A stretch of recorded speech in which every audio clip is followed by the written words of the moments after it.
Maine. Welcome to the Muddy Waters podcast with me as your host, Chuck Ellis. The Muddy Waters podcast exists, as you all know, to help the people of Maine better understand what's going on. Unfortunately, we have this thing that we call the mainstream media, and they're mostly a joke, and they just lie to people. And so that's why the Maine Wire is so important, and the work that we do here, interviewing people from around the state, talking about what's really going on, from experts in the field to just average citizens. And so today we're fortunate and blessed to have with us Dr. Paul Gosselin. Thanks for joining us.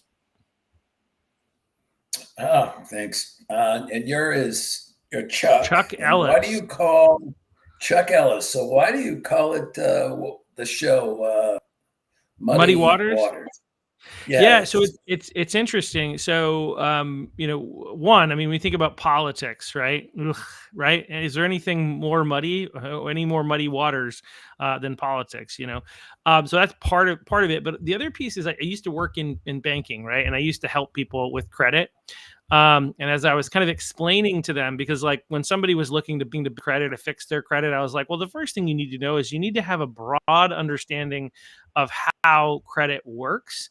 And even if you only understand 10% of what I would tell you, you'd be better off than most people before. Because like actually, even when I first started working in the bank, I don't think most of the other people that I was working with had any idea how credit worked. I learned on the job, figured it out, and so then I would educate people on how it worked. And I get about halfway through, because it's like, kind of looking at the broad strokes. Really, it's still like a 15-minute speech, we'll call it. And I get about halfway through and I'd see people's eyes start glazing over like, oh my gosh, this is like, and I would be like, yeah, my job here is to muddy the water, is what I would say.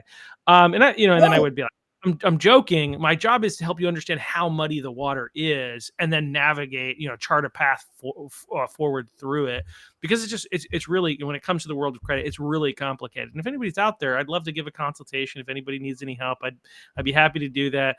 Because I still love finance and I love helping people with their finances. So even though I don't do that full time, that's something I'd be open to doing. Not probably for free. So maybe a free consultation. But if anybody wants something with that, again, 15 years in banking, but yeah, that's kind of the idea. That's where the idea for the name came from, is the idea that this is a really complicated mess. Like, we had back before he was running for governor, I had Bobby Charles on, and we were talking about like Title IX, and just like, okay, where does the federal government end and where does the state government end and the federal government begin, right? And it's a complicated mess. Some of the water of politics is muddy because politicians are intentionally making it difficult to understand. They're using words in ways that most people don't understand them, intentionally to twist things and create a narrative.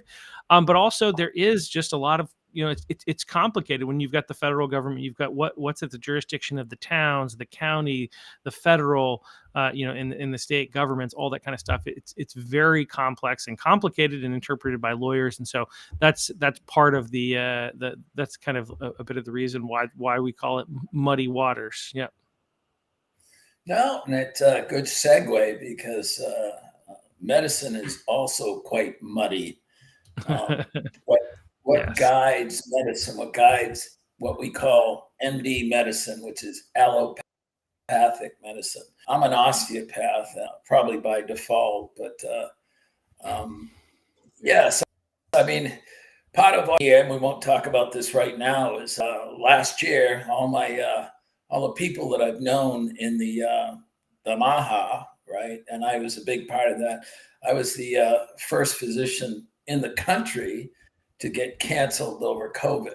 And that went on. Do you know Dr. Nass at all? I've had a conversation with Dr. Nass. The hope is to get her on the podcast at some point, but she wanted me to do more homework before I was ready to go on her, because she's doing a lot of stuff. And so I haven't had a lot of time to do the research that I need to do to prep for bringing her on. So, but yeah. Yeah. I mean, so part of it is she comes from a different totally different from me. She's probably more of a trust fund kind of person. I'm at the exact end of the opposite part of that spectrum. I come from, I have 8 brothers and sisters. college was not a concern because we survived when we were kids because it was a punishing upbringing. If you mind, my father was a good man, a Korean vet. He kept our family together, but he had a lot of anger issues, and there was a lot of banging going around. But at this point in my life, I thank God for it, right? Because it got me to Yeah. a point where I could survive just about everything. Um, a lot of the people that know me, and I was running a clinic about a year ago, and we'll get into my earlier how my mind works.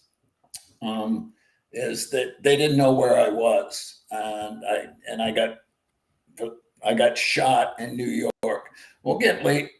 We'll talk about that on a later episode. But they wanted to know where I was, and I ended up in jail for 4 months. But yeah, so I went into the military because that's what people do.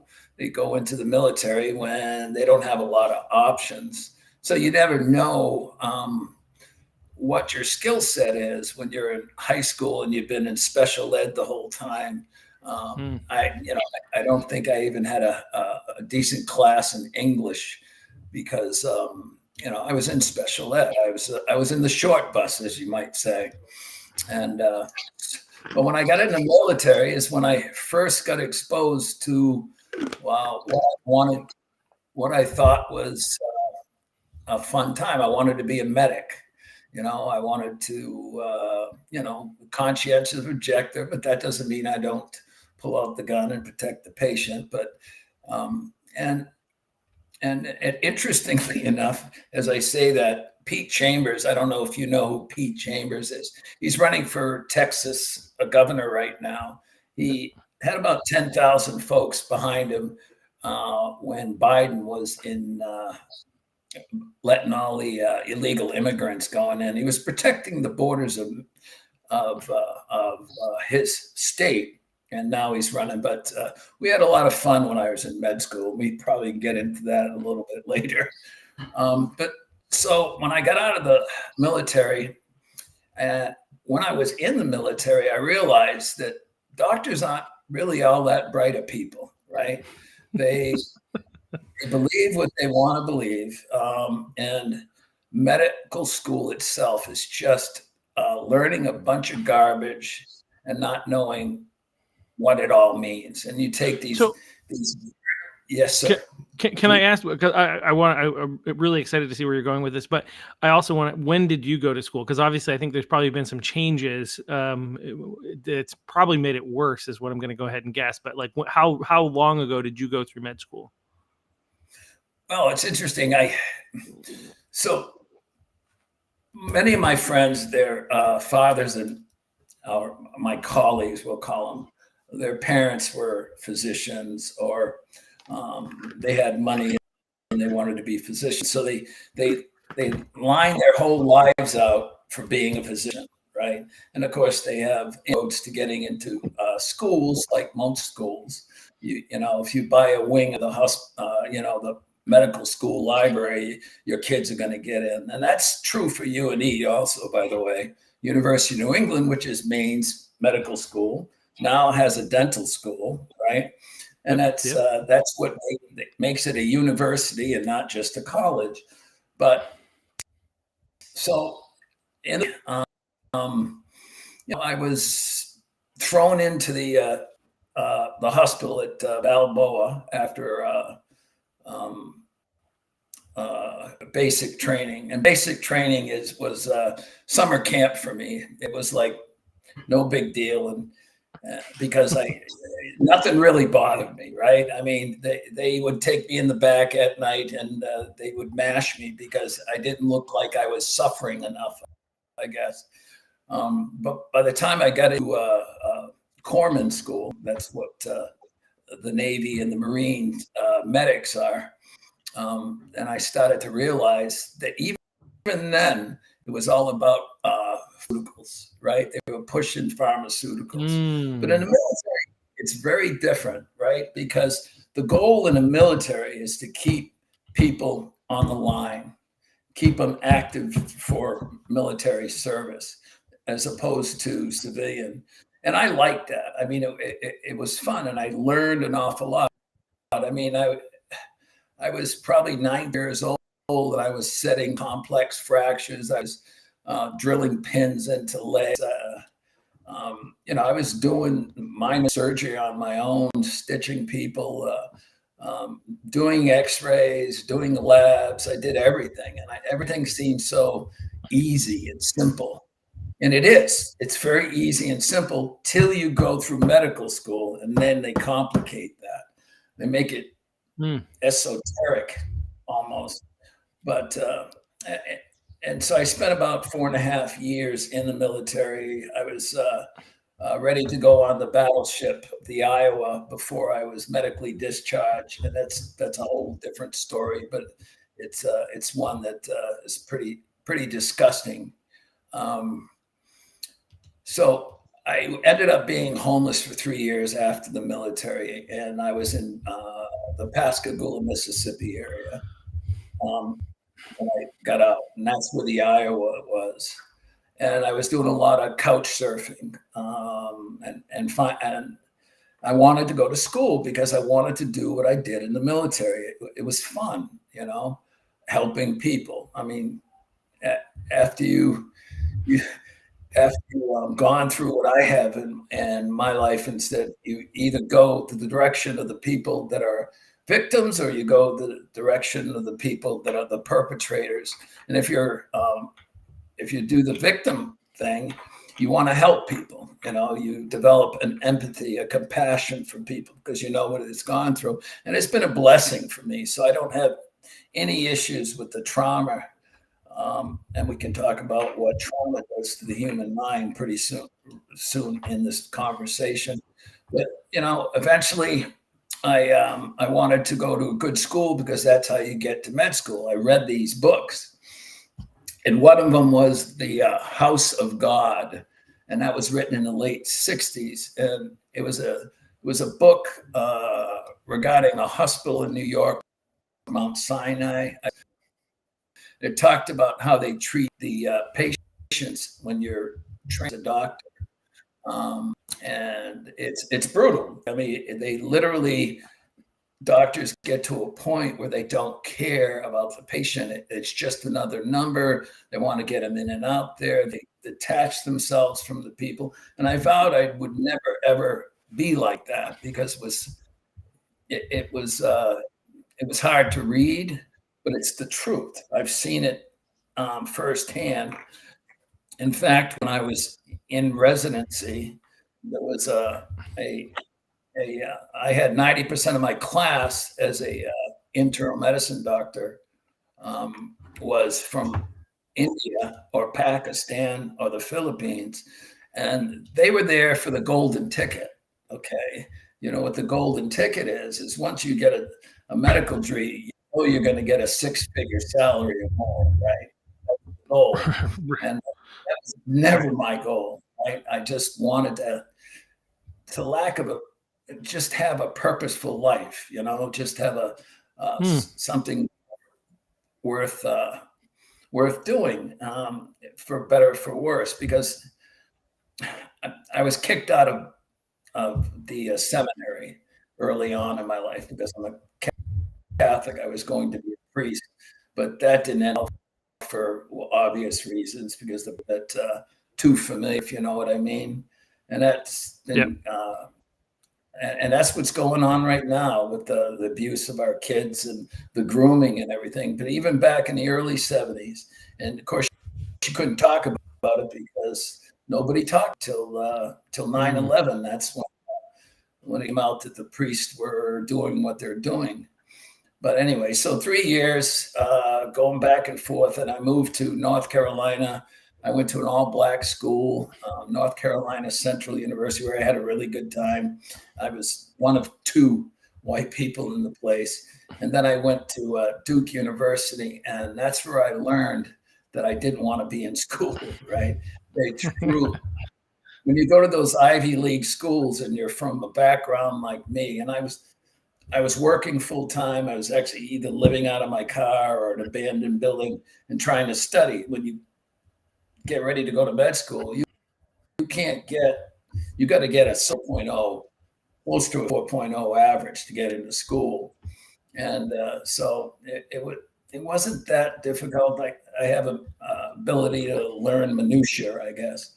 But I got kicked out of Duke University because my car caught on fire on the campus, and and I just kind of left it there. So and they weren't happy with me, so I left and I went back to Massachusetts where I grew up, and I finished my undergraduate at University of Massachusetts, and it and since I didn't have a lot of money, I actually went on my application back in those days was um, in the late 80s and 90s is when I went to school.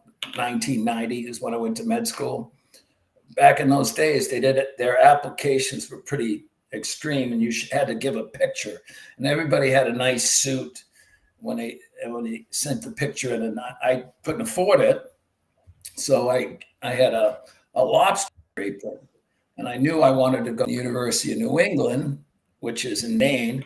So I had a lobster apron with little lobster claws, and I walked into the interview, and they were laughing, and they let me into school, and and I didn't think a lot of it.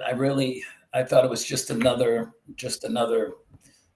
school, but it turns out it's not an easy thing to get into. A lot of folks go into med school back then. I think it was less than 5% that apply, get in, that are at the top of their class.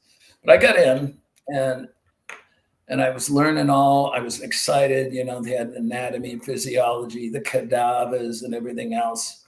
And on my second year of school, this is a killer for me, they announced a mandatory class that everybody had to take. And it wasn't on cancer, which is a big thing. It wasn't on autoimmune disease. It was on killing babies. It was abortion class. And I thought to myself, what does that have to do with health? And, being a Catholic, I was insulted, and I told them I wouldn't go. And, they marked me. They tried to humiliate me, and I think I was the only one in my class that refused to go. But want to kick me out? Go ahead. I was third in the class. They couldn't do it, but they would literally send me to do clerkships in abortion clinics, and I would just leave, right? And it was that important back then, and it seemed like that was part of the agenda. That and pharmaceuticals, because that's what we learned. Okay, we had a course called embryology, right? They wanted to make sure that you didn't realize that was a baby that you would learn. So they call it class embryology. They didn't want, that's not a human being. And the more I looked into it, and with Margaret Sanger, who developed Planned Parenthood and all that, that I got more and more disgusted with the whole thing. So when I finally graduated medical school, I took a public health scholarship because I thought that was a good idea. Well, public health is a misnomer for sure, because it's really the new world agenda. So for me, that meant working either in an abortion clinic, a prison, or an Indian reservation, and some rural clinics, which were underfunded. But I was lucky to get the job at the reservation. But on an Indian reservation, mine was in northern Minnesota. It was called the Red Lake Reservation. I was baptized in the ugliest thing I've ever seen. So, in other words, the folks there get all the medical care they want. Okay, when you got an abortion there, and I had nothing to do with the clinic. They actually took your uterus out. I mean, they were going to make sure that they depopulated the Indians as quickly as possible.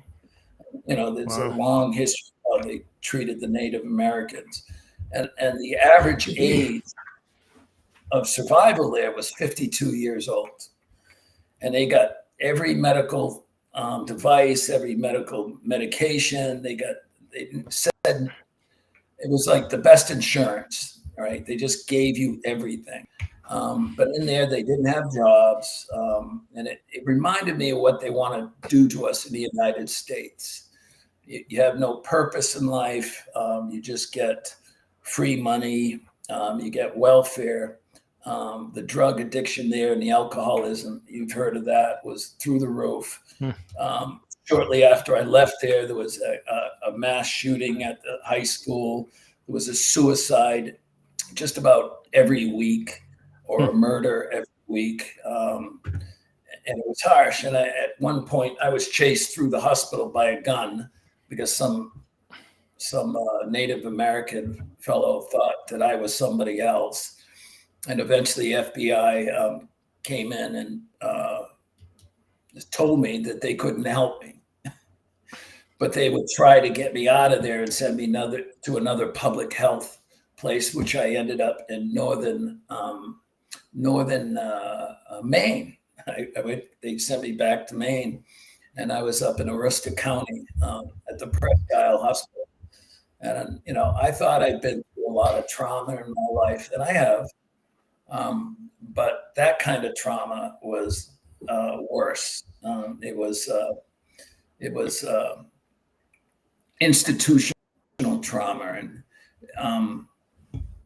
they need you all in line. If you don't line, if you start saying, in my case, there was a pediatrician who decided that she was going to abandon a patient in the hospital. So she was out on a weekend, I don't know, going to a movie or something. And then what happened was she knew the people in the hospital because she was an established elite there, and ended up saying that I was coming into the hospital drinking, which was a complete lie. But then I had to go through this big ordeal and go to a treatment center and all this. And that was all proven to be a lie later. But I was indoctrinated into what medicine is. You fall in line, or they kick you out, or they ruin your career. And all the effort that I put into getting into school, homelessness, the whole 9 yards, seemed like I just did love. So I went through with it, and eventually got kicked out of the hospital. But I mean, I want you to imagine that a little 14-year-old girl's in a hospital, and she doesn't have a mother and father. She's part of the system, and she's seizing, having seizures. And the doctor doesn't want to come in because she doesn't have to be responsible. There's no parents. The nurses don't really care. But eventually what happened, they called me, and I went in and I took care of her, and I reported her for abandoning the patient. And that's when my career went down. And I've never, for good or bad, that was a good thing, that I got kicked out of established medicine. And I started my own clinics, is what I ended up doing after that. It took a while to get that point, but yeah. So for like calling somebody out on something that they were doing that got you basically kicked out of the system. So sounds like you're not afraid of you're not really afraid of doing what you believe to be the right thing to do, regardless of the consequences. Yeah, but the different, you might say I'm a bit untamed. So when I was in residency, one of the doctors was extremely rude to a family whose kid was dying in the hospital, right? And I was upset because you develop a relationship with the patients, and you see them go out. And this particular patient had a really bad sepsis, infection, and pneumonia. It was in intensive care for weeks. And this guy was rude, and I got angry at him, and he started giving me a hard time during rounds. And eventually, in front of everybody, I just threw him up against the wall, and he kind of defecated himself. And I told him, I'm getting kicked out of medicine, and I'm taking you with me. Okay. And, these people think they're insulated from this kind of stuff, and then I said, I don't want any part of this. And so when I got kicked out of the hospital at Aroostook County in Presque Isle, it was actually a blessing. But I never, back in the day when I was practicing, we took care of patients not only in clinics, but when they got admitted into the hospital, you took care of them too. That's not what they do now. They have these things called hospitalists. And this was all arranged, just like computerized medical records. This was all part of the New World Order, right? Computerized medical records. The world knows what you're doing. Don't believe HIPAA protects your privacy. It doesn't. It goes to 18 government agencies, and so what they did is they separated it out. So you might see patients in clinic, but when they get sick or they go into hospitals, you pass them off to another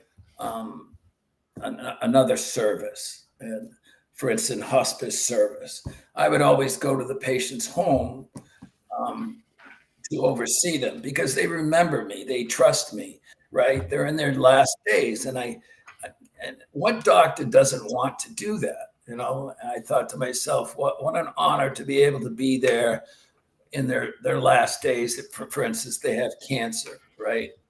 But when you got separated, that's how COVID was, right? So when you got sick and you went into the hospital, right? Mm-hmm. You didn't get that you had at the clinic. You got some stranger, and it could be anybody from a foreign country that's just doing their job, right? And that was hard for me, right?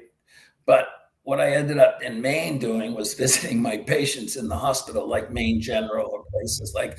I would literally bring a patient to the emergency room and make sure they were taken care of. I mean, because I knew the way that emergency room, because I've run emergency rooms, if you don't have somebody with you nowadays, particularly who has a little understanding how the system works, I mean, you're going to, you have a good chance that something bad's going to happen. And just to give you an idea, the third leading cause of morbidity and mortality is medicine. Okay, that was in the New England Journal of Medicine and the Lancet. I don't know how many years, but they did a large paper indicating just that was the third. It is medicine itself. Medicine itself, if you talk to the friends like Dr. Made, a friend of mine, or Dr. Northrup, we realize that we call it a death cult, to be honest with you. Well, that's what I call it. That's what I call the Democrat Party. But I guess the way, and I think that's under the medical system is kind of underneath at this point. They're kind of directed essentially by that ideology, that same ideology. Yeah. Yeah, probably. But let's face it, sometimes the Republicans just kind of turn a blind eye to it all too. I mean, they certainly can do a lot more. I'll be I'm usually, I try to be very clear that the Republican Party has problems 100%, not perfect. There are people who are pretending. I mean, I don't tend to love the term rhino just because I think it gets thrown around sometimes too often. In fact, I've been called a rhino, which I think is hilarious. But like the idea that there are people that are claiming to be Republican because it helps them. Like, I mean, Lindsey Graham and Mitch McConnell are really great examples of this, because I don't trust that they're actually like conservatives or hold to the views that the vast majority of people who are Republican care about. They're just like basically in the hands of the globalists. I think but right now it seems like there's really only the only place in politics, the only party that has some hope within it at this point is the Republican Party. The Democrats they've been the whole party has been co-opted by Marxist globalists, unfortunately. But yeah, there definitely are problems on the Republican side. I'm not going to say that at all. In fact, what was really fascinating to me, like I'm jumping ahead a little bit, but is when RFK was sworn in, I have this page that I run on Instagram, and I put it out there, and like they're all Republicans. It's a Republican page. Well, I mean, some of them may be independents, but it's Republican is in the name, and I was surprised to see how many people were like negative on RFK. And I'm like, what are you talking about, people? But they think he would be horrible for health. And it's like, compared to like Rachel Levine or whatever his name is, the one, the previous minister of health, like, really? Like, are we like, I don't know. Obviously, I'm sure they weren't happy about that, but yeah. So it's surprising to me how many people on the Republican side are, very anti RFK and have kind of been led along by this one of the things I want to kind of come back to too and highlight is basically what you're saying is historically your doctor would be the primary doctor overseeing your care even if you were at the hospital. Is that what you were saying earlier? And now they've shifted it, and Absolutely. now you have somebody who you don't know, who doesn't know the specifics of your situation and everything that you love and care about, blah blah blah blah blah, who just is like treating somebody that they don't know on the fly without any connection. Absolutely, and that's the key, right? If you don't have the compassion, because you don't, it's just an object, and that's that book, The House of God, in the late '60s. So things haven't changed, and it ends up being about volume and money and pharmacopoeia, and it's not about health at all. And I think everybody and certainly Kennedy gets that, right? I mean, he understands the idea of, for instance, statins, right? The cholesterol pills. So when I was in residency in the early '90s, it was dogma. You gave every person who had a cardiac problem, whether the cholesterol was an issue or not, a statin. And a statin basically destroys the mitochondria, your energy, and makes you fatigued. It destroys your cholesterol, right? And cholesterol is everything, right? It's vitamin D is part of cholesterol, your testosterone, estrogen, cortisol. That's all based on a steroid called cholesterol, or that particular molecule, right? So I mean, and that damn thing made more money. That was the top bill for a long time, statins. And that's how medicine is. It's the root of all evil is the love of money. And certainly Kennedy's realizes that, right? Because he's been betrayed, and it's all about betrayal. It's not just Jesus that got betrayed, but he got betrayed by the medical system. His whole family got betrayed by the medical system. And that's his passion, to clean the things up. I mean, he realizes what's going on with, for instance, the dyes and stuff that we put in our cereals and so forth. Those aren't food dyes. Those are for petroleum products, and it's a concept. Yeah. Harmful chemicals that are being used because they're cheaper. It's no surprise. I think in this vein, I'm not going to say too much because I want to hear, but like Callie and Casey Means, when they were on with Joe Rogan, I learned so much from that podcast about what's happened. But you look at the history, and the history is like the tobacco companies realized they couldn't make as much money from tobacco, so a lot of them bought into big food. So once they started to get regulated for killing people with pushing cigarettes, they shifted into big food and then started doing some nefarious things there just for the almighty dollar. Again, we can make this cheaper because there are these elements of petroleum that have no use that we can try to make use of, but like it's like, what are we doing anyway? It's crazy, but like I have what? Yeah, have you heard the Masonic Creed? the Masonic Creed by Rockefeller himself in 1933? I mean, he I literally put have. it on.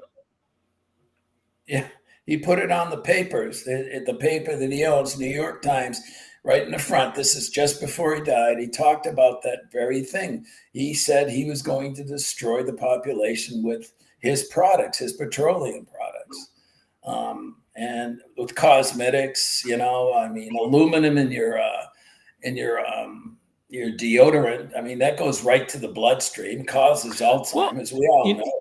you know what's really interesting about that, right? So like I'm in, my mom taught me. My mom was a nurse, and she's one that was I would say a bit skeptical on the medical establishment from her time as a nurse. She may be listening right now. You never know. She does watch the podcasts, but not always live. But anyway, when I was a kid, she told me don't use antiperspirant deodorant, just natural normal deodorant. But if it says antiperspirant on Yeah. it, don't use it, because what it does is that, again, that aluminum blocks up the pores in your skin, so that the natural process of sweating in that space doesn't happen, I guess, is my understanding, and that's tied to cancer. So that's been a rule that I've had in my, that I've observed ever since I was a child, and I won't touch something that's not that says antiperspirant on it. And so I was in Kenya. My wife is Rwandan, lives in Kenya. She's the one right here. And so we were trying to, like, at one point get her some deodorant when we were over there, because she was out or whatever. And I was looking around, and like you almost can't find it.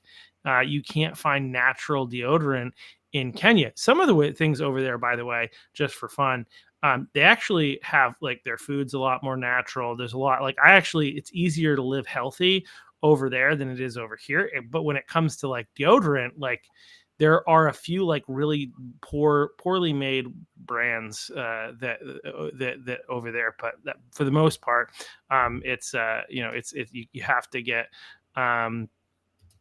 antiperspirant. But yeah, anyway, that's a great, another, again, a great example of something that's unhealthy but pushed here. Anyway, go ahead. Sorry, I just thought I'd share that. No. I mean, in many respects, they're better off than we are. I mean, we're like the testing ground for the new world order here. Yeah. And yeah, and so there's a lot of things, and antidepressants, these psychotic meds, they're some of the worst, but yet they're the biggest. I think they're after oncology and chemo, they're the second biggest payers, right? Is these medications, and there's no science behind it. So they draw these wonderful little cartoons where they're like reuptake inhibitors, right? SSRIs, and they make a cartoon and they put two cells and they show a little bubble that goes here, and they say this is inhibiting this. This is crap.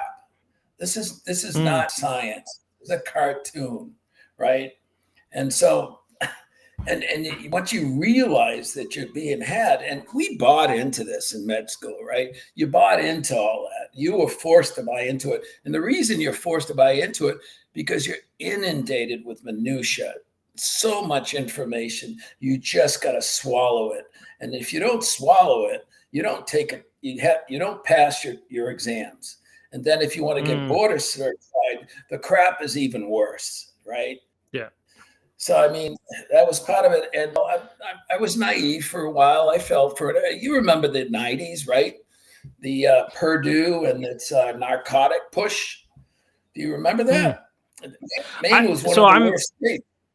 I don't remember it. I was in like, let's see, I probably was in middle school, high school, and then in high school in the 90s. So fortunately they weren't prescribing me any of those types of things. But I do remember, so like early college, actually, I had a surgery and they prescribed Oxycontin. It's the only time I actually had Oxycontin. After that, I had a couple of surgeries and they prescribed oxycodone. Rather than the Oxycontin. I know that, like, that I did know so specifically. So there was a huge drug problem at that point in parts of Maine, but it was more illegal drugs at that point. But the legal drugs were starting to pick up in popularity, I think, in terms of abuse in the I think the late 90s that I remember. But yeah. But what's the backstory on that, though? It's what people don't realize. So the medical boards, which control how doctors are supposed to think, what they're supposed to do, and they're centralized in like Oregon, this NGO that gives us all the information. For instance, defining what misinformation was. So when I lost my license for COVID 5 years ago, or suspended for 8 months. Okay. So they give this. And so they come out with, they're getting funded by Purdue. So the medical schools literally would teach this based on the funding that they were getting. So they're teaching this garbage, right? And so OxyContin comes out, and then one after that. I mean, for instance, fentanyl lollipops. Can you What? imagine? Fentanyl lollipops. Really? Yeah. Oh yeah, Wow. yeah. I was, and you would literally lose your medical license if you did not address pain complaints from your patients, and that was dictated to you. And the medical board in Maine, for instance, had a whole thing you had to read and had to take your continuing medical education on. So you had your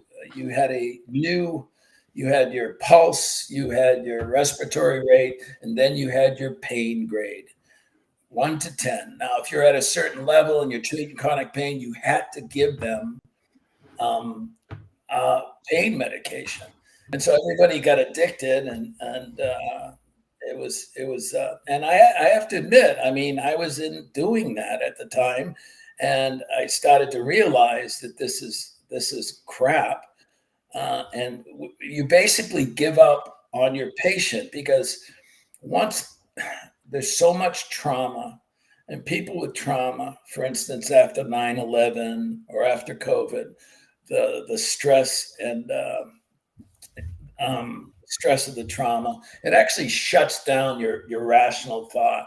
And of Hmm. course, no, everybody wants to drink. So I mean, it wasn't a mistake when Mills came out here, and she made sure that all the marijuana dispensaries were open, all the alcohol stores were open, the gyms were closed, the churches were closed. It was 1984 all over again, right? Yeah. So Yep. Yep. the book, and it was absolutely bizarre. But yeah, so I mean, that was the mid 1990s in Maine, and Yeah, and to be I honest, had a nurse a while back come on, and she talked about her experience like working in the hospital systems when they started pushing those medications, and her starting. She was like one of the few people in the system that was like pushing back and like, I'm not sure this is a good idea. And basically she was a pariah, and she's like, well, I guess the hospital systems is not for me right now. And she went off and did something else still in nursing. I think maybe working in like elder care facilities or something along those lines. yeah, And then she came back to the hospitals. And then when she came back to the hospitals, she was finding all these people that were all these addicts that they were dealing with. And she would ask them, she wasn't told to, she did this on her own. And she would ask them, like, what led to your addiction? And for every single one of them, it was being prescribed, almost for every single one of them, I shouldn't have it, but like for almost every single one of them, it was being prescribed legal pharmaceuticals that eventually led them down the path of addiction. So yeah, and it was told to us that it was non-addicting. yeah. OxyContin was not addicting. Yeah, well, And that was a lie. uh, and it just opened it up for the black market. It was like the cocaine was all over in the 80s. Now we're going into legal OxyContin and morphine and all that other stuff. And Well, that's what's interesting is like there is still illicit, illegal drugs, but they're not really the big problem. You know what I mean? Like you outside of fentanyl, right? Like that's, I would say that when I talk to like police, I have a good friend in law enforcement. And that their biggest concern is fentanyl. It's funny. There's all the stuff with the illegal marijuana grows, and I think that's a problem that needs to be addressed. But if you talk to a lot of your state troopers, I think you're going to find that they're like, the fentanyl problem is a bigger problem right now. That is obviously, the marijuana is a real problem. It's a big problem, but compared to fentanyl, but before fentanyl, I think it was pills was the big problem that they were really more having to deal with, despite the fact that you still had some cases of heroin and cocaine are still things that are out there, right? But like, it wasn't as big of a problem as the legal pharmaceuticals. And like, I think it was the Johnson & Johnson that eventually, if I'm not mistaken, again, don't call me on it, but if I'm not mistaken, Johnson & Johnson, they actually knew that they were eventually going to get sued for this stuff. And so they set money aside in order to be ready and prepared to pay the penalties. It's like, huh? Excuse me? Like, you knew that you had a problem and you planned for it, but you didn't tell the public, and you just continued to profit off of it. Like, I think heads should roll at that point. This is where, like, people go to prison. The people who are making those decisions, they go to, to quote, there's a lot of people that need to live in a world where a lot of these people are protected. Well, this is the problem. Is like, when you had 2008 happen in the financial crisis, and this problem. The part of the problem is that we end up penalizing companies, which are just faceless corporations that are owned by shareholders, that ultimately they don't end up feeling the real pain, right? And then the people who are the main perpetrators, the people who are making the decisions that led to all the horrors, get to walk off scot-free. I mean, again, in 2008, you had all these like high-end executives that were intentionally profiting off of and making the problem worse, rather than fixing it. And what do they get? They get these huge amounts of money to leave their company, all while the average person is destroyed as a result of it. With these people who are causing this problem, the people who are in charge, that situation, and these situations, people should actually, if we actually had personal responsibility for the actions that led to this type of stuff, if we held people accountable, we'd be in a much better place, and it would stop people from doing this in the future. When a corporation has to pay a fine, whatever, like, they don't care. They're making enough money that they'll be able to pay for it. But yeah, and you can't hold holding the shareholders responsible for decisions of leadership seems a little silly. Who you should hold, like, the board of directors, and then the individuals responsible. Those are the people that should be held accountable, and like, to a significant degree. I mean, I'm talking prison, to quote, what is it? It's not Office Space. Federal, pound me in the prison. I'm not going to say it on on here, but it's like the bad kind. Like, that's where these people should be going for these types of crimes. Unfortunately, they're not. I do want to shift. Like, I feel like there's a lot that we could talk about, and I want to make sure we get to a few things. So you mentioned, I just one thing, and because I think it's important to realize too that this is in Revelations 8:25, right? For the merchants were the great men of the earth, for by your great pharmacopoeia all the nations were deceived. This is in the Bible. So I mean, there's a lot to be read in the Bible, and I know it's a hard read for a lot of people, but I kind of, and I have not really delved into the Bible as much as I could have, but it's all right there. Powers and principalities is what we're fighting, right? 100%. I mean, and as you said, people need to be accountable. I mean, can you imagine what the prisons would look like if everybody that committed voter fraud was in prison? Right. Well, but this is, and this is the problem, is that we've got part of the reason that is the case is because people know the penalties for a lot of their actions. Like, right now, what do we have? George Soros is running around buying up DAs and having them not prosecute crime.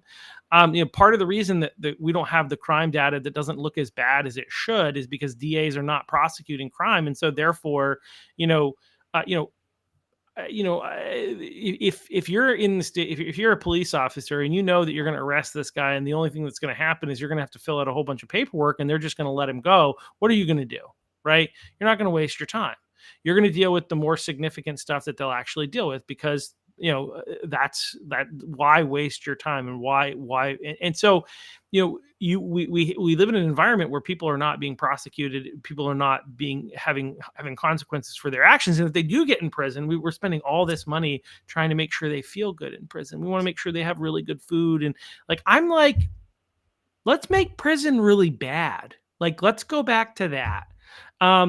People should have enough food to eat. They shouldn't be tortured. Sure, right? They should have a space, but we're being way too soft on criminals. We're being way too soft on crime, and so that's the reason that there are so many people that, if we had them all in prison, it's because we're being very soft on them. So it's actually creating and encouraging criminality, right? When you're soft on it, it encourages it, so there's more of it, which is why there are so many people that maybe for all these different reasons should, whatever you want to call it, be in prison. It's because we've created an environment where when you don't hold people accountable, people are like, okay, then why should I follow the law if I can get away with it, right? I'll just give you an example from my own personal life, right? I drive 9 miles over the speed limit, generally speaking. Why do I do that? Because I know the cops are not going to pull me over. So I interpret the law as saying, well, we set the limit at 25 because we don't want you to go more than 34. So I'm like, practically speaking, the speed limit is 34. So I'm going to drive 34, right? It's probably that's human nature. It might, yeah. It's an interpretation, and we can disagree about it. But my point is, regardless of whether I'm in the right for doing that or not, that's human behavior, right? That's what we do. What are you enforcing? If you're enforcing it, I'll obey it. If you're not enforcing it, I'm going to take that as a suggestion. We're not in general being hard enough on crime and criminals and on people who are causing problems in our society. It's where, again, we'll talk about something else that's not getting enforced, and then but I do want to get into stuff going on in Maine and some of the stuff that you've done. But when you look at monopolies, right? We have antitrust laws in this country. What's happened to them? Why are they not being used? Right? Well, your major corporations like Amazon, Apple, Microsoft, Google, Apple, CMP. if I haven't mentioned it already, Nvidia, CMP here locally. You have all these. CMP utilities fall into a slightly different category. It's something there's a concern there, but when you look at these super major corporations that have so much money, they have such a high capacity to cause problems. This is what we had in 2008 too. You had the banks that were too big to fail, and it's like, well, then what happened that caused them to be able to get too big to fail? That seems like that's a problem for our society. It seems like maybe we're not following our antitrust policies. And so anyway, we've got all these problems as a result of these major corporations and the way in which they're handling themselves. And then we're allowing them to continue to buy up their competition. Facebook was able to buy Instagram and WhatsApp. These are both other social media companies that in some way offered competition to them, which we thought was a good thing. That's why we have antitrust laws, and there's a number of other things where we're not really enforcing the existing laws, which is a problem in our society. And so anyway, but it's a bit of a rant. You can respond to that, but I do want to get to how you said that so respond to that. But the next thing I want to get into is what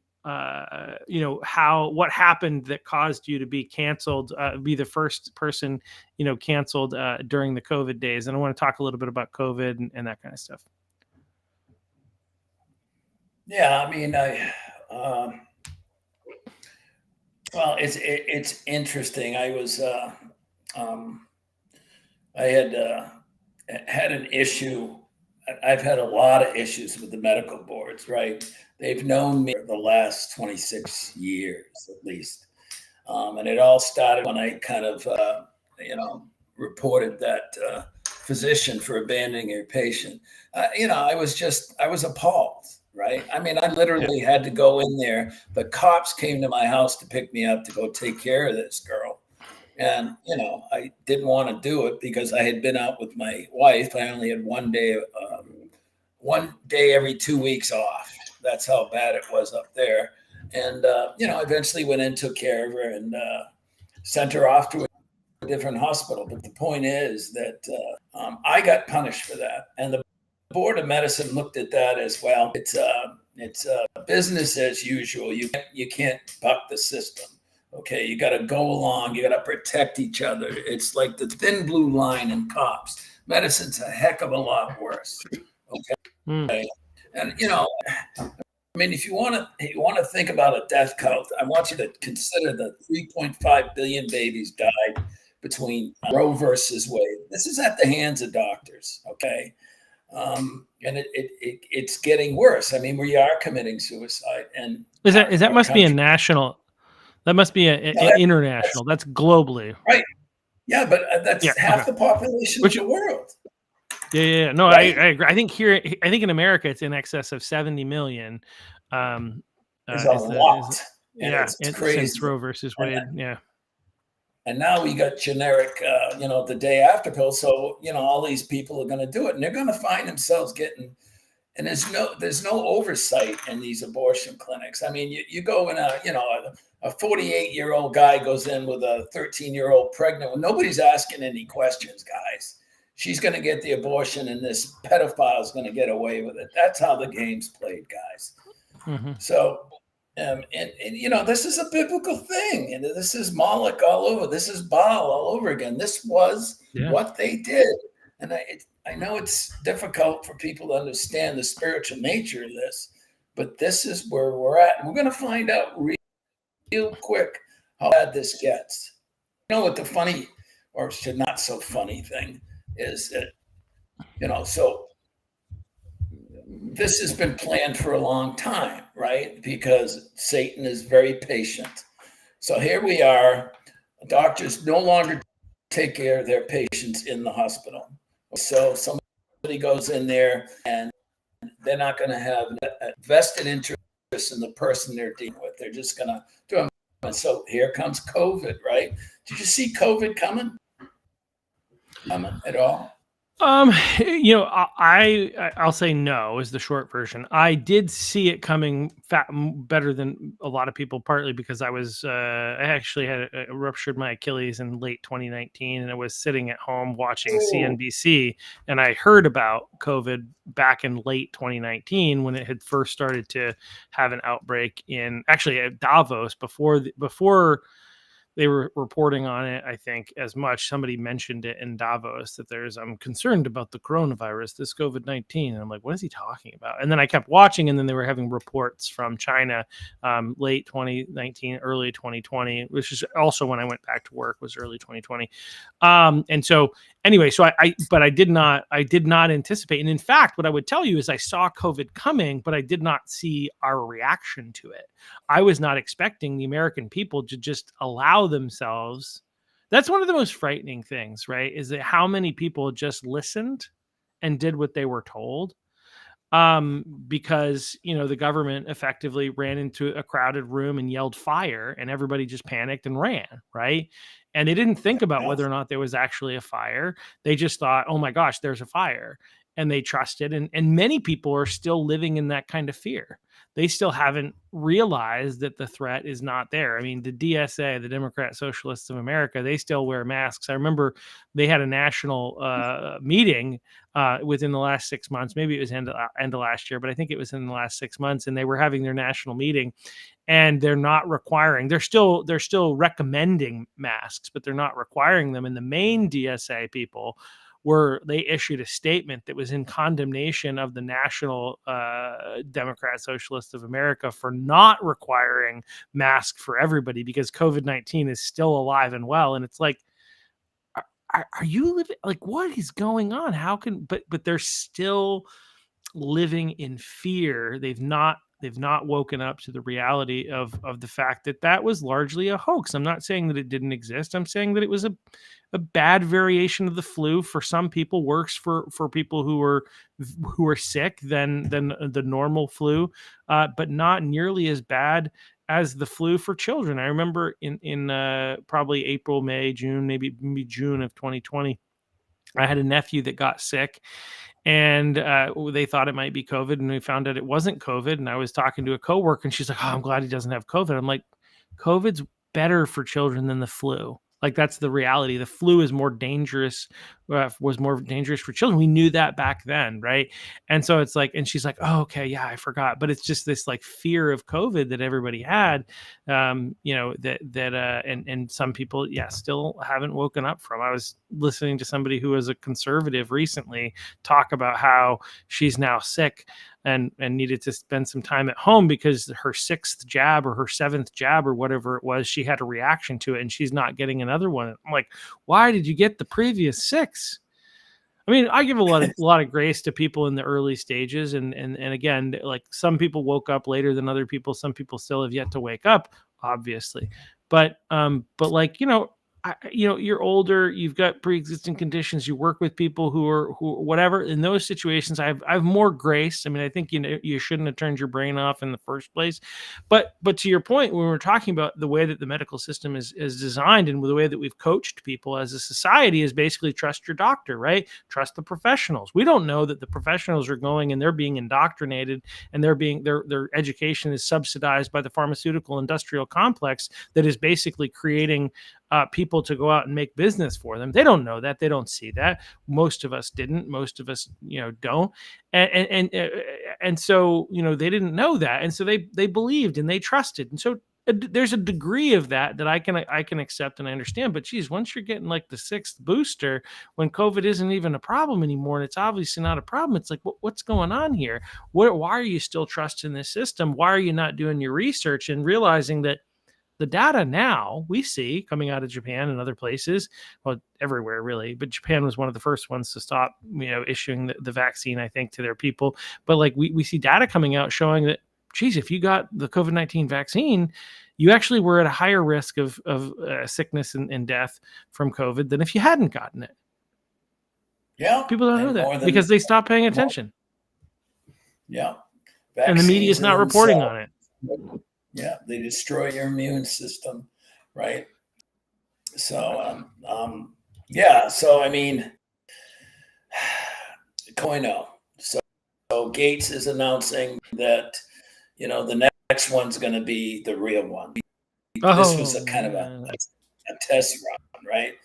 So this is the demons that we guy have. needs to be locked up. Yeah, but he's protected, right? That's kind of the way it goes. Certainly, I wouldn't mind getting it crosshairs. But yes, so because I had been booted out of hospitals and part of the mainstream medicine, I wasn't a conventional doctor, looking things differently, and I've had experiences, and this is the thing that really turned the way I trusted medicine at all.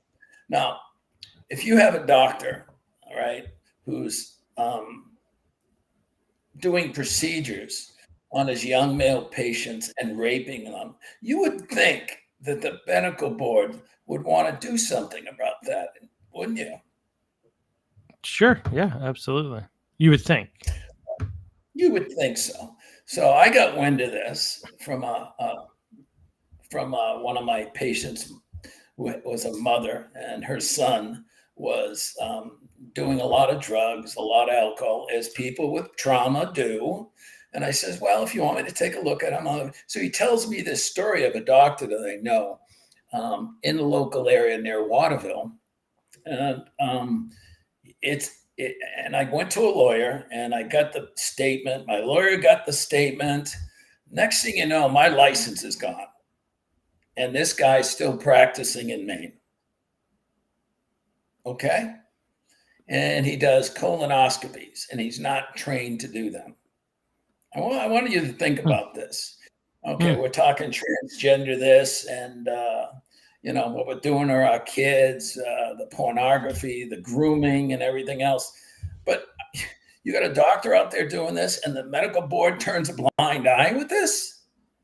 So by the time the government or anybody says, I got to do something with COVID, I'm not listening to it. I'm going to do what I always do. I'm going to take care of patients, right? So I know ivermectin, I know hydroxychloroquine. I looked at the data, I did my research. By the time it came, it was an easy beans for me. People came in, I gave them the meds, I prayed with them. Next thing you know, they're doing fine. Okay. And they're lining up in Waterville. And so FBI comes in, and of course, they can't do anything unless they have somebody accompanying them. So it's Border Patrol, and they're wearing masks. And I tell them, take the mask off. This is my office, right? Sit down, and I'll deal with you. Okay. They leave.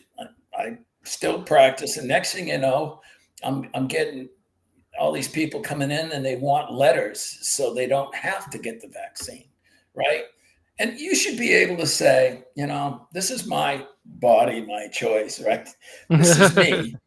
I'm not going to inject This is poison. let's be clear too, because this is actually your body, your choice. Whereas when they say "my body, my choice," it's actually another human being's body that they're talking about destroying. So that's like but this is actually my body, my choice, and it's Anyway, go ahead. Yeah, no, that's very true. And so, and I'm actually, it's one of the best times I had in my life, right? Because, but I didn't know what was going on out there. I mean, other doctors were hiding in their homes, they were, 6 feet apart. They wouldn't touch them. People were going into the hospital. They were giving them this drug, remdesivir, that was killing them. The hospitals were making, anywhere from 250,000 to 500,000 per patient. From the time they come in, they get diagnosis, to the time they die, they get that money, and it's shown. Okay. Yeah. The root of all evil is the love of money, right? And I'm getting root of all kinds of evil. It's not the root of all evil, all kinds of evil. Just to clarify, the actual quote from the Bible. It doesn't mean all evil, but a bunch of kinds of evil. Okay, so the love of money is the root. No, I'm not sure about that, but it makes sense. All kinds of it's where the quote comes from. The love of money is the root of all kinds of evil. So yeah. I think the root of all evil is actually probably pride biblically. I think that would be the answer. Pride is probably at the core. Right. Yeah. Right from Adam on. So I'm doing this, and all of a sudden I'm writing these letters, and there's no rules for them, right? This is funny, right? There's no rules, right? When I write a letter of exemptions for somebody for like the flu shot because they don't want to take it, I just do it. You don't have to have a reason. Okay, you're smart enough not to take it because it doesn't work. The flu shot doesn't work. I'm going to give it to you. So David comes in, all these nurses, physical therapists, some doctors, dentists, everybody's coming. They want letters. I'm putting them out there. I hate writing these things. I hate doing this kind of paperwork, but I'm doing it, right? It wasn't that I was treating COVID with the bad ivermectin or the bad this and that. It was that I was doing that. And that was so bad that the next, I hear from a Dr. Diaz, some scumbags at Maine General. They're telling the people that come in, make sure you tell Dr. Gosselin they were coming after him, right? They're going to come after me. This is Maine General. I have nothing to do with Maine General. I don't have privileges there, but somehow, Mills walks into Maine General, and she goes to the CEO, right? And, many of my patients or many of the people I wrote letters for are lining the hallways. They're ready to lose their jobs. All right. They have families. This is their livelihood. This is what they did. And they got to take the shot or get fired. Right? Yep. Okay. And, it really, it hurt me deeply to see what would happen, because I would write the letter, but the exemption was up to the person that took the letter, right? So I would just write the letter. You should be able to say, I don't need to write a letter. You're not sticking something in me or firing me if I don't take it. But I mean, people, why I was getting people from Border Patrol. I was getting calls from from lawyers all over the country, and they wanted me to send them a prescription of ivermectin so they could bring it into their patients to give it to them in the hospital. Okay, Yep. this is how crazy it was. So the Yeah, next, you know, I remember it was wild. I remember when I got COVID, I found a way to get some ivermectin. I wasn't really worried for myself, but I figured, better safe than sorry.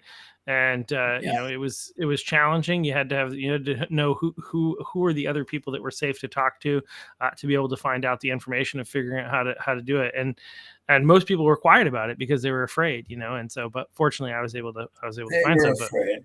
yeah, everybody was afraid. Yeah. So many people. Yeah. Christians But aren't supposed anyway, to be so cowards. Anyway, we're not so supposed to be. Yeah. so we're so next thing you know, it's a Friday. It's been a long week. I'm not, I'm staying up at 2, 3 o'clock in the morning, talking to people, making sure they're okay, sending oxygen home with them, talking to people in different states, getting them their medications, whatever. And I get I get a fax that says stop practicing medicine, suspended for 30 days. So that 30 days went on for 8 months, right? Hmm. And the reason it went on for 8 months is because I was fighting this thing. And I didn't fight it on my own because I don't have any money, right? So Pam Popper out of Ohio, there's a lot of people in the country that were very concerned about what was going on. And so being the first in the country, they wanted to make sure that we got the information out. And I mean, it went on for 8 months. And at the same time, Dr. Nass, she's she's up north from Waterville. She's doing the same thing. And she's writing to the medical board, and she wants to know exactly what the definition of misinformation is, right? Right. So we're at this point in time today. I mean, you're getting studies from McCullough, and you get other studies from Korea that are saying there's an uptick in cancer, uptick in immune diseases, and all this other stuff, right? So at this point, they're all dead wrong, right? But where is the justice in all this? Where's Yeah. the justice? A lot of people died over this stuff. A lot of Oh. people's lives were, Yeah. their careers were ruined. So Yeah. Yeah. No, I mean, I had people in my family, extended family, who passed away. I had people who, in likely treatment, could have made a difference. If they, I don't know for sure, but like, because I don't know all the details, but like, I have a degree of confidence that could have been part of the solution. And then, there's other members of the family who almost passed, but didn't, and again, treatment probably could have helped. But the doctors and nurses and everybody was afraid of doctors, I guess, prescribing what was being called misinformation. And Horstwurmer, for instance, is one of my favorites. But the way they went after Joe Rogan, gosh, like just for saying he took something and it helped, it was just wild. Well, he wasn't even giving medical advice. You know what I mean? He was just saying, I did this, and they went after Dr. Nass, and of course, she went. I think her dealing with the Board of Medicine. Remember this: the same Board of Medicine that lets a pederast physician rape his male patients. Okay, I want you to just swallow that. I almost want to give the guy's name right now. I'm so angry.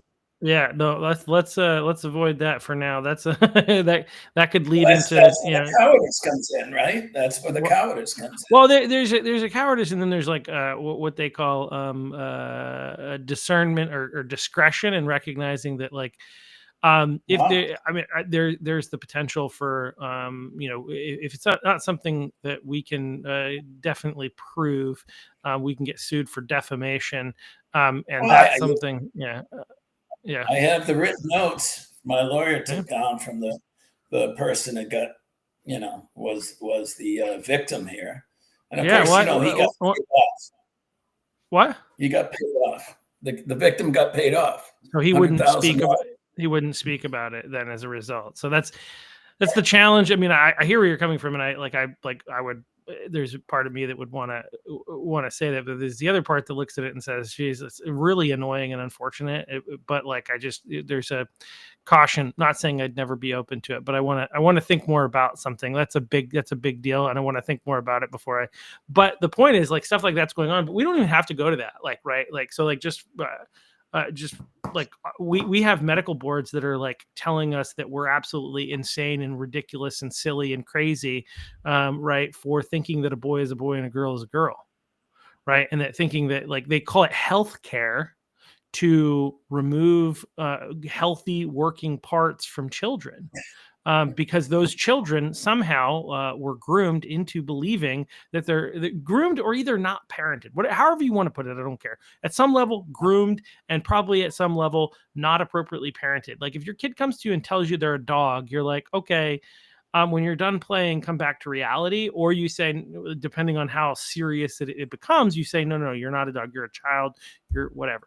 Right. But instead, we have a society where children are telling their parents what they are, when we all know what reality is, and you mentioned 1984. This is our 1984, which is why I made a t-shirt and a bunch of other stuff, some bumper stickers that are based, a boy is a boy, or boys are boys, girls are girls, 2 + 2 = 4. It's kind of referencing that 1984, where if the party should say that 2 + 2 = 5, then 2 + 2 = 5, even though we know that 2 + 2 = 4, right? This is a means of control, because if they can get us to buy into this nonsense, then they can control us on everything. If we'll believe that, if they force us, if they push us to do it, then we'll do anything. Then they control us and they own us, right? That's the end game. That's the objective. And so, like, regardless if you want to get into that case that you mentioned, or all the other things that are happening in our medical system, these people are telling us things that we know 100% are not true, and then they wonder why, during COVID, I didn't listen to my friend who was basically a doctor, right? Because I actually knew more about what was going on with the VAERS reporting than this person did, right? This person who's like advising people on what kind of medicine that they should take and what vaccines they should get, without knowing the data, without knowing the risks, and just believing the system. Because worse probably than when you were in school, they're even more programmed to just do what they're told, so that they can continue to get that 6-figure salary you were talking about. So the other point I want to make is, who establishes who's on the medical board? Great question. I don't know. The governor, Mills. Mills. Well, we trust her, right? Think about that. Oh, God. I'm just kidding. Oh, my Lord. And you can guarantee she knew about this. She pushed this COVID thing. So, I mean, she's the one that walked into Maine General. And when these people said they were pleading with her, she turned over to them and she says, I don't care. Okay. We got to stop using that in our society, that term, I don't care. I mean, unless you truly don't care. She truly doesn't care. Yeah. So I finally get it. NAS goes 18 months.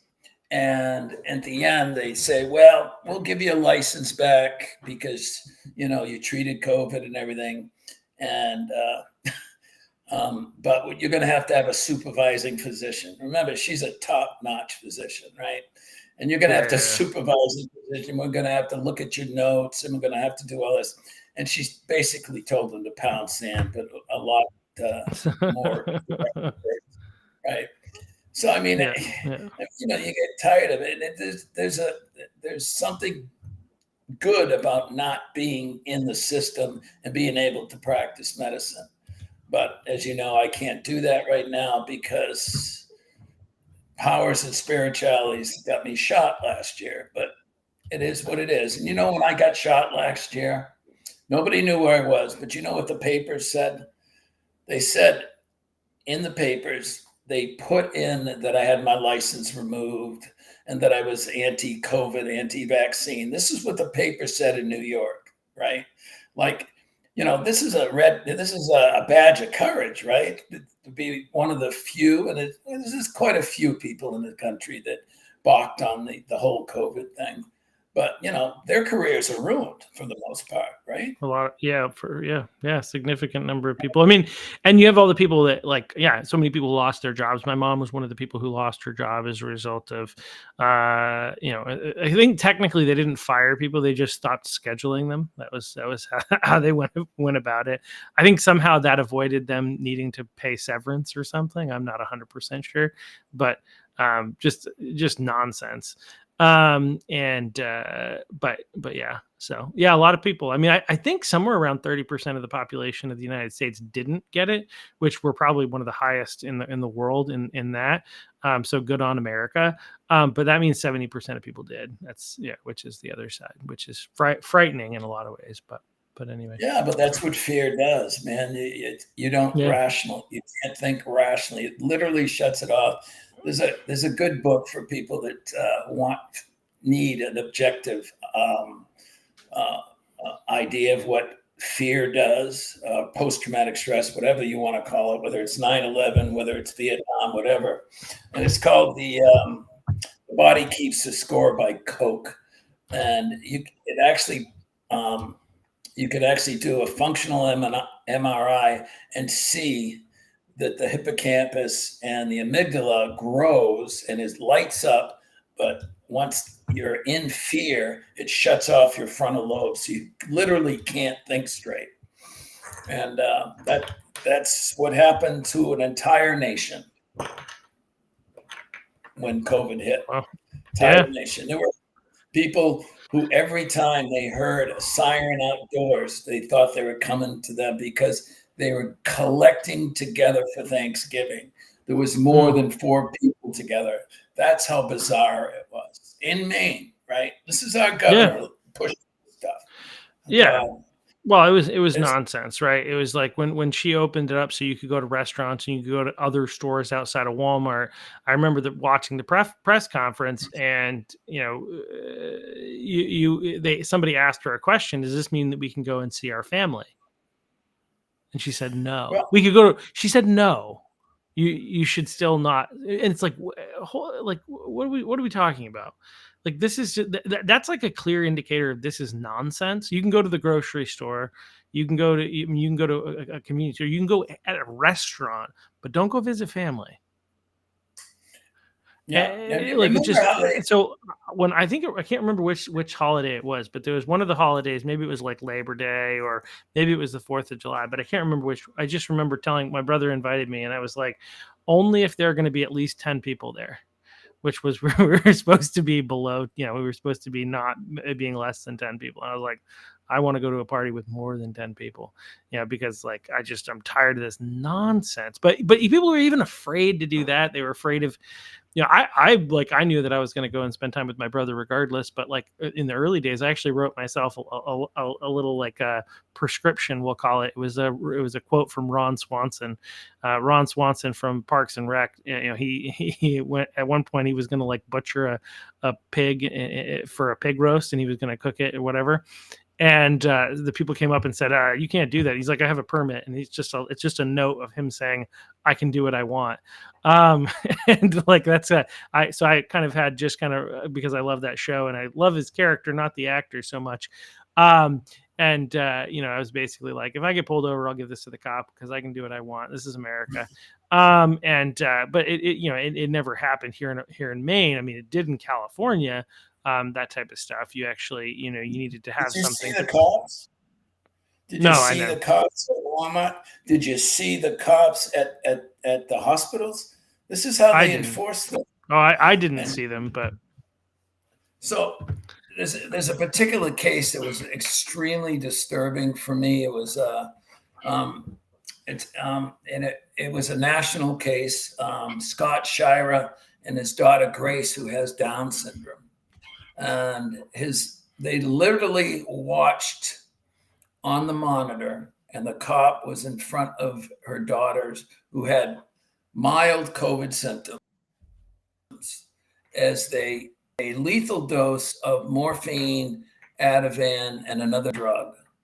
And she had to watch them, and they were screaming and pleading for them to go in and intervene. And here's the kicker. The doctor made her do not resuscitate against her dad's wishes. And so the rule is, and you guys should know this, I hope you're listening. You should know this. 5 doctors got up front of this major case in Wisconsin, and they said, yes, we are allowed to determine the value of your life because you have Down syndrome, you're 19 years old, and you're not dying of COVID, but you're taking a bed. We're going to give you a lethal dose, and we're going to watch you die. Yeah, I'm not kidding. Wow, that's in Wisconsin, you said? Yeah. Yes.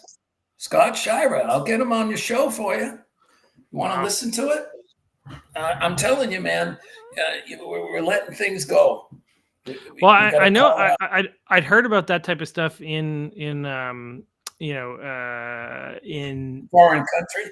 Well, in Canada, Canada, I know that they're like trying to encourage. I don't know that they can force people, but they're strongly encouraging people. But yeah, that's Canada, where they actually suicide kids for suicidation or mental illness. They have bestiality laws, which is, I mean, this is let's get back to Russia. Yeah, crazy stuff happening in Canada for sure. But yeah, anyway, wow. So so there's a lot of crazy stuff going on in our medical system. And I think we didn't get here, but I do have to hop off and move on. Sure. I have to get off to a meeting. But yeah, I just want to thank you for coming on and kind of sharing your story. And unfortunately, like being a free thinking individual who does your own research and actually cares about helping people is not what they want in the medical system. They want people who are going to obey, who are going to follow the rules, who are going to prescribe medication so that the pharmaceutical industry profits. That's the world in which we live, unfortunately, and they wonder why we don't trust the doctors and what they're telling us, and we do trust people like RFK, who might not be a doctor, but like, there's things. Again, I'm not going to trust a system that tells me that a boy can be a girl. There's no scientific evidence to prove this. It's nonsense. We know it, and so I'm going to be skeptical and doubtful until they start making sense. Hopefully we can fix the system, but it's it's going to require you mentioned that the people who are in charge of the board here, the medical boards, is appointed by the governor. So we got to get a Republican governor in there because again, you mentioned there are problems in the Republican Party, but the Democrat Party is just totally just remember lost. Shaw is running for governor. I don't think he's officially declared yet, but he has an exploratory committee, and he's looking forward to. And yeah, so I really that would be horrific if he were to get in. We got to get a Republican in there. So people get involved, get out, vote. Also, we're going to create some shorts from this and whatnot. Like, share, subscribe. I mean, that would be preferable. Yeah, that's what I'm hoping for. I don't know the exact faith perspective. Most of the people who are running on the conservative side, I believe, have some sort of faith, but I don't. That hasn't been a question that's directly come up. But lukewarm.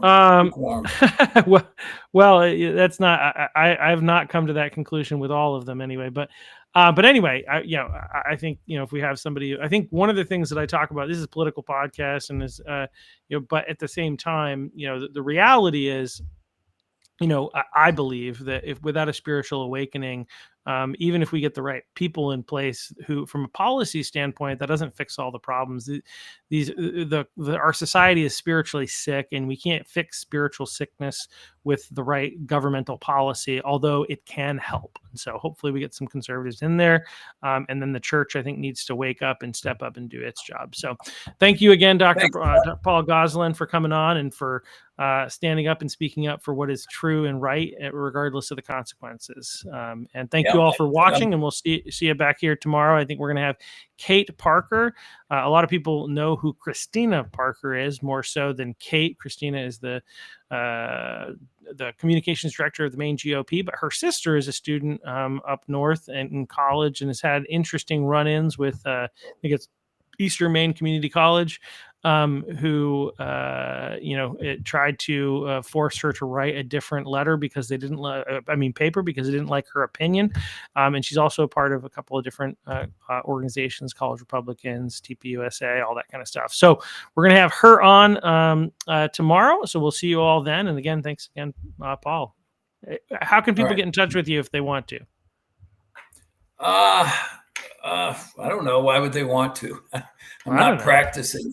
No.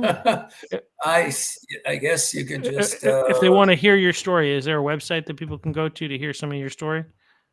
justiceforpaul.com. Justiceforpaul.com. Yeah, and there's a link to my an email, justiceforpaul.com. Yeah, all right. That's about yeah, and that's not on the medical side so much as the other stuff. But if people want to learn more about what's going on with you, there's also an article that was written about you in the Maine Anchor. So check out the Maine Anchor as well. And thank you all for listening. Thank you, Dr. Paul.